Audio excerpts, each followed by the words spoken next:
জঙ্গলের একদিন সকালে হাতি ঘুম থেকে উঠে ঠিক করলো আজ থেকে সে উড়তে শিখবে। সে ডানার বদলে নিজের কান দুটো ঝাপটাতে লাগলো। কান ঝাপটাতে ঝাপটাতে সে এত জোরে বাতাস করলো যে আশেপাশের গাছপালা উল্টো দিকে হেলে পড়লো। এদিকে বানর ঠিক করলো সে মাছ ধরবে, কিন্তু বুদ্ধি করে নদীতে জাল ফেলার বদলে সে গাছে ঝুলে কলা ফেলতে লাগলো। মাছগুলো কলা দেখে অবাক হয়ে একে একে হাসতে শুরু করলো, আর হাসতে হাসতেই তারা পানি থেকে লাফিয়ে উঠল।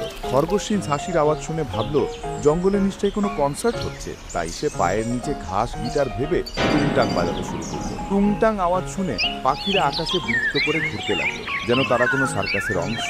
এদিকে সিংহ নাকি রাজা হওয়া ভুলে গিয়ে নিজের গায়ের লোম দিয়ে ব্রাশ বানিয়ে দাঁত মাজতে শুরু করলো। দাঁত মাজতে মাজতে হঠাৎ সে গর্জন না করে হেঁচকি তুলল, আর সেই হেঁচকির ঝাঁকুনিতে জঙ্গলের ছোট্ট লেক একেবারে কাঁপতে লাগলো। শেষে সব পশু একসাথে জড়ো হলো এবং সিদ্ধান্ত নিল আজ থেকে তারা সবাই উল্টো কাজ করবে। মানে বানর মাটির নিচে গর্ত খুঁড়বে, খরগোশ গাছে উঠে বাসা বানাবে, হাতি জলে সাঁতার কেটে মাছ ধরবে, আর মাছ জঙ্গলের রাস্তায় হাঁটবে। এভাবে চলতে চলতেই জঙ্গলের নিয়ম কানুন একেবারে উল্টো পাল্টা হয়ে গেল। কিন্তু আশ্চর্য ব্যাপার হলো, জঙ্গলটা তবুও আরো বেশি মজার হয়ে উঠল, কারণ যত বেশি ননসেন্স তত বেশি হাসির গল্প।